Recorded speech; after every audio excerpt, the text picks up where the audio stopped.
इस पूरे पार्लियामेंट का जो एक उद्देश्य है बनने का, जो कॉल एंड सगधर कहता है कि लीडर ऑफ द अपोजिशन वैसा होना चाहिए जिसको पार्लियामेंट्री स्किल के बारे में, रूल के बारे में, कंट्री के बारे में, देश के प्रधानमंत्री के बारे में, देश की स्वतंत्रता के बारे में, सॉवरेनिटी के बारे में पूरी जानकारी होनी चाहिए। और मैं बड़े ही दुखी मन से यह बात बोलने जा रहा हूं कि वर्षों बाद ये चौथा मेरा टर्म है।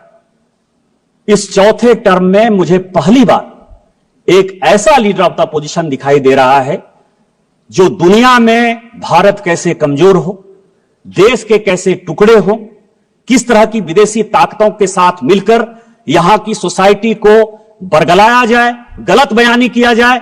और इस पार्लियामेंट में 105 जो हमको मिला हुआ अधिकार आर्टिकल 105 में फ्री एंड फेयर डिस्कशन का, उस फोरम का मिसयूज करके पूरे देश को गुमराह किया जाए। इसीलिए आपके माध्यम से मेरा विपक्ष के नेता पर आरोप भी है और उनको चैलेंज भी है और आपसे आग्रह भी है सभापति महोदय कि मैं जितनी बातें कह रहा हूं उस सबको मैं ऑथेंटिकेट करूंगा। और यदि राहुल गांधी जी में, लीडर ऑफ द अपोजिशन में हिम्मत है तो वो सारी बातों को ऑथेंटिकेट करें, नहीं तो वो फ्लोर ऑफ द हाउस इस्तीफा करें। सबसे पहला सवाल उन्होंने 6 ऐसे पॉइंट किए, मैं 6 विषय पर जो है आपके सामने और पूरे देश को ये बताना चाहता हूं। सबसे पहले उन्होंने कहा कि this phone is not made in India, this phone is assembled in India. और ऐसे करके जो है उन्होंने फोन दिखाया सर, ये फोन ऐसे दिखाया सर।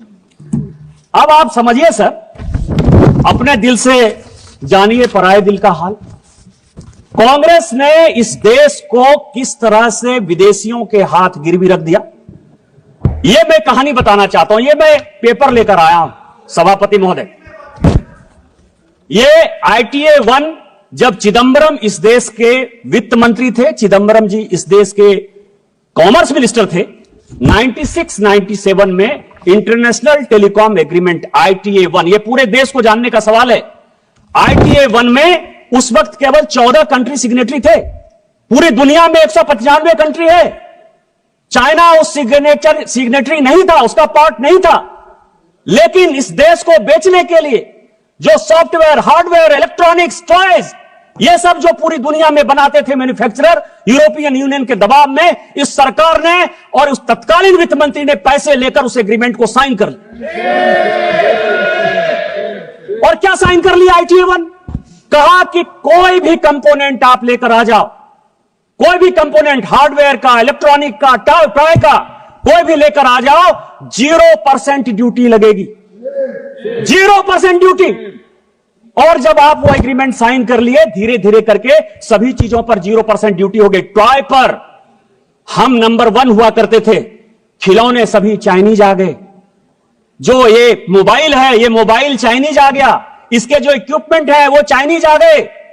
आपने जब देश को बेच दिया, संजोग से ये पीयूष गोयल जी आ गए, कॉमर्स मिनिस्टर हैं, तो रोपा पेड़ बबूल का आम कहां से हो? आपने देश को बेच दिया, गिरवी रख दिया। 2014 के बाद जब इस देश में माननीय प्रधानमंत्री बने, उन्होंने कहा मेक इन इंडिया को आगे करेंगे, हमारे देश में मैन्युफैक्चरिंग सेक्टर आगे जाएगा। सारी टेलीकॉम कंपनियों को उन्होंने कहा आज तो असेंबलिंग हो रही है। और पीयूष गोयल जी मुझसे ज्यादा बोलेंगे कि 2015 में जब ITA 2 आया कि इसको साइन करना है, तो माननीय पीयूष गोयल जी ने जाकर, इस सरकार ने जाकर माननीय प्रधानमंत्री जी के आदेश पर ITA 2 का सदस्य आज तक हम नहीं बने। और यही कारण है कि हम आज इस मोबाइल के नंबर 1 मैन्युफैक्चरर हैं। आप ऑथेंटिकेट करो। आप AI की बात कर रहे हो, आप प्रधानमंत्री को मैन्युफैक्चरिंग समझा रहे हो, प्रोडक्शन समझा रहे हो, कंज्यूमर समझा रहे हो। आपने जो देश को गिरवी रखा, आपने जो देश को बेचा, यदि आपके पास प्रमाण है कि माननीय प्रधानमंत्री जी ने यहां के मैन्युफैक्चरिंग सेक्टर को नहीं बढ़ाया, चाइना को उन्होंने बैन नहीं किया, आज चाइना को कंपटीशन यदि हम नहीं दे रहे हैं, तो आप ऑथेंटिकेट करो, नहीं तो आप देश से माफी मांगो कि आपने माननीय प्रधानमंत्री जी के इमेज को खराब किया। दूसरा बॉर्डर का सवाल है। फिर मैं कहूंगा सर, मैं कई एक किताब कोट करके आया, उन्होंने कहा बॉर्डर में चाइना जो है लेके चला गया। वैसे राजीव रंजन सिंह जी मुझे बहुत कह रहे थे कि चौकीदार वाला बात कहा और सुप्रीम कोर्ट के जजमेंट से जो है भाग गया। ऐसे ही भगौड़ा है, झूठ बोलने की आदत है, कभी झूठ बोल दिया और कहीं दबाव आ गया तो वापस चले जाते हैं। लेकिन इस देश के बॉर्डर और सैनिकों के लिए बहुत इंपॉर्टेंट बात है। क्या बात कहा उन्होंने सर? कि माननीय प्रधानमंत्री जी, जिनके पीछे वो तीसरी बार देश के प्रधानमंत्री बने, 140 करोड़ लोगों का जो विश्वास है वो माननीय प्रधानमंत्री पर है, इसीलिए तीसरी बार उनको प्रधानमंत्री बनाया। दुनिया के फोरम पर जब वो जाते हैं तो आज दुनिया में चाहे रूस यूक्रेन वार हो रहा हो, चाहे यूरोपियन यूनियन में परेशानी हो रही हो, चाहे इजराइल में परेशानी हो रही हो, फिलिस्तीन में परेशानी हो रही हो, पूरी दुनिया भारत की तरफ देखती है। लेकिन ये किसने पैदा किया? मैं लेकर आया हूं सर आचार्य कृपलानी। सभी को जानने वाला सवाल है, आचार्य कृपलानी कांग्रेस के बड़े नेता थे। उनकी वाइफ सुचेता कृपलानी जो है उत्तर प्रदेश की मुख्यमंत्री भी बनी। कांग्रेस पार्टी से आचार्य कृपलानी ने इस्तीफा क्यों दिया? यह देश को जानने वाला सवाल है। जब पंचशील के समझौते पर, हिंदी चीनी भाई भाई के नाम पर, जब नेहरू ने पंचशील एग्रीमेंट साइन करने का विचार किया तो आचार्य कृपलानी ने कांग्रेस में उनका विरोध किया। उन्होंने कहा आप देश को बेच रहे हो, आप तिब्बत को उसके साथ जाने के लिए मजबूर कर रहे हो, आप हमारे ऊपर एक दुश्मन को पैदा कर रहे हो और यह चलने वाला नहीं है और एक दिन चाइना हमारे ऊपर अटैक करेगा। इस गांधी परिवार ने नेहरू जी के नेतृत्व में आचार्य कृपलानी को ही कांग्रेस से बाहर कर दिया। इतनी ही बात नहीं, जब इन्होंने यह बात कही कि प्रधानमंत्री जी कुछ बोलते हैं और जो आर्मी के चीफ हैं या सेना के जो जवान हैं वो अलग बात बोलते हैं, मैं कोट कर रहा हूं सर, उस वक्त के जो एयर मार्शल थे, फील्ड मार्शल थे रॉबर्ट्स, उसने कहा पंचशील के इस सिद्धांत के बाद चाइना हमारे ऊपर अटैक करेगा और हमारी आर्मी इतनी मजबूत नहीं है कि हम उसका मुकाबला कर पाए। जब यह स्टेटमेंट बाहर आया, इसी फ्लोर पर नेहरू जी ने कहा कि आर्मी के जो लोग हैं वो गलत बयानी कर रहे हैं, मुझे अपने देश पर भरोसा है और मेरे पास इतनी सेना की ताकत है कि हम किसी भी देश का मुकाबला कर सकते हैं, चाइना क्या बात है। यह मैं उनका स्टेटमेंट 1960 का इसी फ्लोर ऑफ द हाउस पर जो है उन्होंने दिया है, उसको मैं कोट कर रहा हूं। और 61 में जब करियप्पा जी रिटायर हो रहे थे, फील्ड मार्शल करियप्पा बड़े फील्ड मार्शल थे, तो उन्होंने कहा कि मुझे फक्र इस बात का है कि मैं सैनिकों को मरते हुए नहीं देख पाया, उसके पहले ही मैं रिटायर हो रहा हूं। और जो 62 में हुआ यह पूरी दुनिया जानती। और उसके बाद क्या हुआ? लगातार हम चाइना के साथ बॉर्डर डिस्प्यूट में लगे हुए हैं। और मैं एक पेपर लेकर आया हूं सर कि 1981 में राहुल गांधी जी की दादी इंदिरा गांधी जी ने एक एग्रीमेंट साइन किया और उस एग्रीमेंट को साइन किया उस वक्त के चाइना के जो वित्त मंत्री थे, फॉरेन मिनिस्टर थे, आर्मी डिफेंस मिनिस्टर थे, हुआंग हुआ और इंदिरा गांधी के बीच में 1981 में समझौता हुआ। 1981 से लेकर 1987 तक जब इनके पिताजी भी बन गए इस देश के प्रधानमंत्री, 8 बार चाइना के साथ बायलैटरल हमने जमीन के लिए, बॉर्डर के लिए लगातार मीटिंग की, जो फेल हुआ। यदि चाइना ने नेहरू जी के समय जमीन नहीं लिया था तो इंदिरा गांधी ने वो कमेटी क्यों बनाई? राजीव गांधी ने वो कमेटी क्यों बनाई? 8 बार आपने उसकी 81 से लेकर 87 तक मीटिंग क्यों की? आप चाइना को पूरा का पूरा अक्साई चीन से लेकर पाकिस्तान जो आपने बनाया उस पर नहीं जाता। आपने सेना को घुसने दिया, आप लद्दाख तक पहुंच गए, आप अरुणाचल तक पहुंच गए, आपने तिब्बत को देकर हमारे माथे पर चाइना को बैठा दिया। आज माननीय प्रधानमंत्री जी के कारण एक बॉर्डर का डिस्प्यूट रिजॉल्व होता हुआ नजर आ रहा है। माननीय जयशंकर जी ने यही बयान दिया कि वो हमारे साथ बायलैटरल टॉक में है और जहां जो लाइन ऑफ एक्चुअल कंट्रोल था वहां पर दोनों सेना चली गई है। इस प्रधानमंत्री जी के जिस मजबूती के कारण चाइना आज पूरी दुनिया में परेशान नजर आ रहा है, आप जो है उस प्रधानमंत्री जी को प्रेज करने के बदले, पूरे देश में उनकी वाहवाही करने के बदले, अपने चाहे नेहरू का समस्या हो, चाहे इंदिरा जी का समस्या हो, चाहे राजीव गांधी का समस्या हो, उस समस्या को जो है चूंकि आप रिजॉल्व नहीं कर पाए, आपने चाइना को माथे पर बैठा दिया। आज माननीय प्रधानमंत्री जी उसको रिजॉल्व कर देंगे तो आपका सारा विषय खत्म हो जाएगा, क्योंकि चाइना के साथ आपका एग्रीमेंट है। चाइनीज कम्युनिस्ट पार्टी के साथ कांग्रेस पार्टी ने क्या एग्रीमेंट किया है आज तक पूरी दुनिया को नहीं पता है। तो चाइना के एजेंट के तौर पर जो आप बैठे हुए हो, इस कारण से माननीय प्रधानमंत्री जी को बदनाम करने के लिए, देश को गुमराह करने के लिए बात कर रहे हो। आप on the floor of the house माफी मांगो और ऑथेंटिकेट करो इन चीजों को।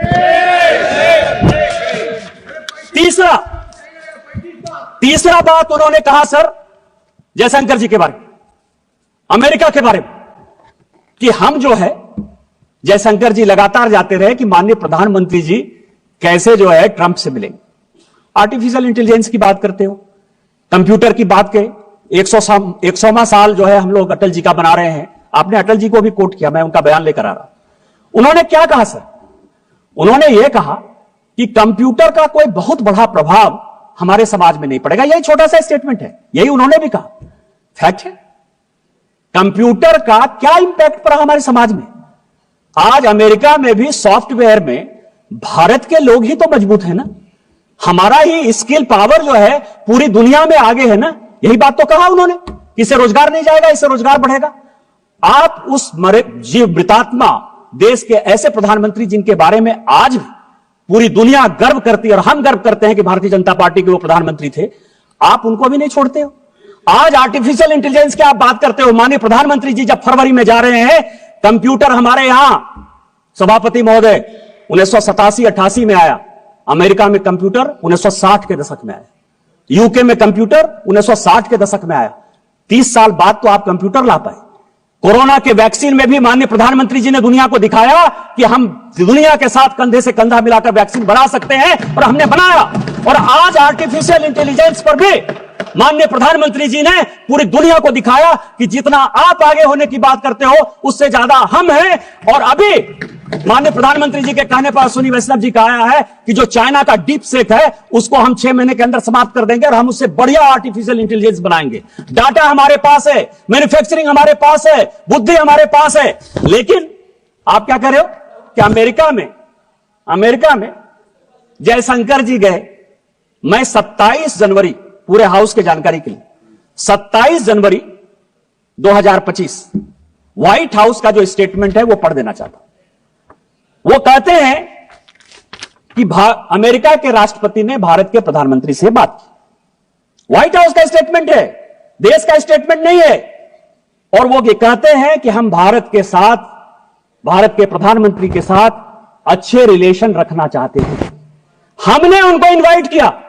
यदि जयशंकर जी ने यह काम किया होता तो क्या व्हाइट हाउस पर भी भारत सरकार का इतना अधिकार है कि जो चाहे स्टेटमेंट दे दे? और यदि यह अधिकार जयशंकर जी और माननीय प्रधानमंत्री जी के कारण व्हाइट हाउस में भी है तो इस देश को गर्व करना चाहिए कि हमने व्हाइट हाउस को भी कंट्रोल कर लिया। लेकिन फिर मैं कहूंगा समस्या कहां है? समस्या यह है सर कि अमेरिका में इनके पूरे परिवार के साथ रिलेशन खराब रहा। मैं अभी CIA की रिपोर्ट देख रहा था, 1971 की, 1972 की, 1973 की। वो ये कह रहा है कि भारत की इकोनॉमी रसातल में जा रही है। ये पाकिस्तान को अटैक करके जो है एक एक्सपेंशन के मोड में जाना चाहती है, लेकिन इसका अपना कुछ नहीं है। ये रूस के साथ मिलकर जाना चाहती है और हम भारत को बैन करेंगे। और ये जो 71-72 का CIA का रिपोर्ट है, इसके कारण मैं आपको बताऊं कि इसी इंदिरा जी को 1982 में रोनाल्ड रीगन से जाकर माफी मांगनी पड़ी। आप उस परिवार के आदमी हो, वो देश के प्रधानमंत्री। मैं नहीं बोलना चाहता था, मुंह नहीं खुलवाना चाहता था मैं, लेकिन 1982 में इंदिरा जी ने अमेरिका जाकर रोनाल्ड रीगन से माफी मांगी कि जो हो गया सो हो गया, हमको माफ कर दीजिए। और हम देश को, एक वो देश था। और आज माननीय प्रधानमंत्री जी के नेतृत्व में यह देश है कि ट्रंप खुद से फोन करते हैं और ट्रंप व्हाइट हाउस में पूरा बताते हैं कि हमने उनको बुलाया है, हम उनके साथ अच्छा रिलेशन रखना चाहते हैं। देश कहां चला गया और आप कहां खड़े हो? तीसरा सवाल है सर, इन्होंने महाराष्ट्र इलेक्शन की बात की और चुनाव, चौथा पॉइंट सर, और इन्होंने इलेक्शन कमीशन के अपॉइंटमेंट की बात की। अपॉइंटमेंट की बात की सर, सुप्रीम कोर्ट का जजमेंट मैंने देखा। सुप्रीम कोर्ट के जजमेंट ने कहा कि जो इलेक्शन कमीशन का जो अपॉइंटमेंट है वो ट्रांसपेरेंट नहीं है। ये आज सुप्रीम कोर्ट में केस हुआ तो यह जजमेंट आया और यह भी कहा कि यह जजमेंट मैं टेम्पोररी दे रहा हूं, लेकिन पार्लियामेंट को यह अधिकार है कि कानून बनाए। कैसे बनाना है? इसी पार्लियामेंट ने पास किया कि कौन कौन लोग होंगे और इलेक्शन कमीशन का अपॉइंटमेंट कैसे होगा, बनाया सर। लेकिन मैं जो महत्वपूर्ण बात कह रहा हूं कि चुनाव आयोग पर इतना आरोप आप लगा दिए। MS गिल चुनाव आयुक्त थे, मुख्य चुनाव आयुक्त थे, रिटायर हुए सर, कांग्रेस पार्टी के सदस्य हो गए, राज्यसभा से मेंबर हो गए और देश के मंत्री हो गए स्पोर्ट्स के। नवीन चावला सर, नवीन चावला, अब उनको मैं श्रद्धांजलि देता हूं, अभी उनकी डेथ हुई, लेकिन पूरी दुनिया जानती है कि जो विदेशी लॉबी है, मदर टेरेसा पर बहुत अच्छा बुक लिखा उन्होंने सर, और जो वो लॉबी सोरेस के साथ जो लॉबी गांधी परिवार को मदद करती है और जो देश के टुकड़े टुकड़े करना चाहती है, उस लॉबी के सबसे बड़े समर्थक थे। उस नवीन चावला को आपने, जो सेक्रेटरी एमपैनल नहीं था, जानकारी के लिए, उसको जबरदस्ती सेक्रेटरी एमपैनल कराया और सीधा चीफ इलेक्शन कमिश्नर बना दिया।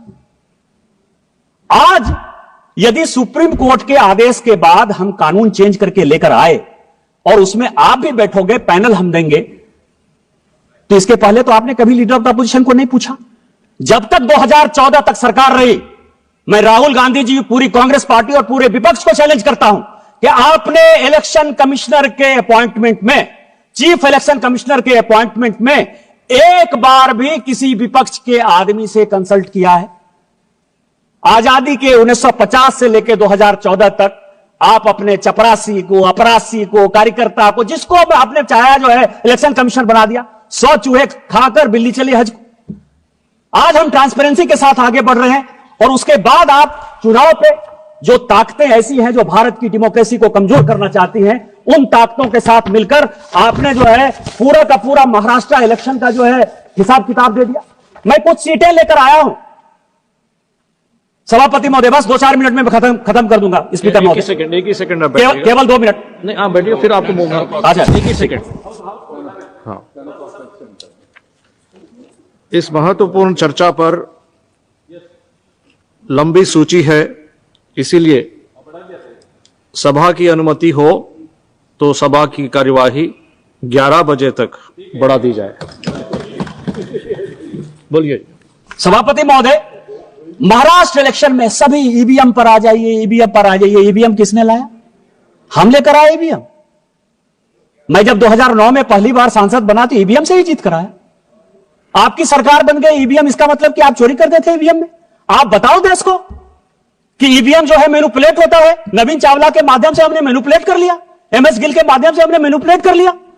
माफी मांगो, और यदि आप ये माफी मांगते हो तो शायद इसके बारे में माननीय प्रधानमंत्री जी चर्चा कर सकते हैं। ईवीएम तो आप ही लेकर आए हो, लेकिन जो आपने जनता के मन में डेमोक्रेसी के खिलाफ, महाराष्ट्र के रिजल्ट के खिलाफ, महाराष्ट्र की जनता को जो आपने उसका अपमान किया, उस मैंडेट का अपमान किया, उसका कौन हिसाब किताब देगा? मैं केवल कुछ सीटें पढ़ना चाहता हूं सभापति महोदय। अकोला वेस्ट 18,000 वोट पड़ा, ठीक है, आपकी बात मैंने मान लिया। 1,000 से लेके 70,000 तक वोट जो है किसी किसी विधानसभा में बढ़ा है। अकोला वेस्ट 18,000 वोट बढ़ा, जीती कौन? कांग्रेस। नागपुर वेस्ट 22,000 वोट बढ़ा, जीता कौन? कांग्रेस। नागपुर नॉर्थ 23,000 वोट बढ़ा, जीता कौन? कांग्रेस। यवतमाल 13,000 वोट बढ़ा, जीता कौन? कांग्रेस। मालेगांव 40,000 वोट बढ़ा, जीते कौन? ओवैसी साहब की पार्टी। धानुआ 17,000 वोट बढ़ा, सीपीएम। भिवंडी 40,000 वोट बढ़ा, समाजवादी पार्टी। और मुंबई नॉर्थ 41,000 वोट बढ़ा, NCP Sharad Pawar. Kindly conclude sir. आप ये समझें, ये विधानसभा वाइज सभी पॉलिटिकल पार्टी चुनाव जीती है सर। आप किस तरह की बातें करते हो? हम लोकसभा में वहां कम सीटें लाए तो उछलने लगे कि जनता आपके खिलाफ।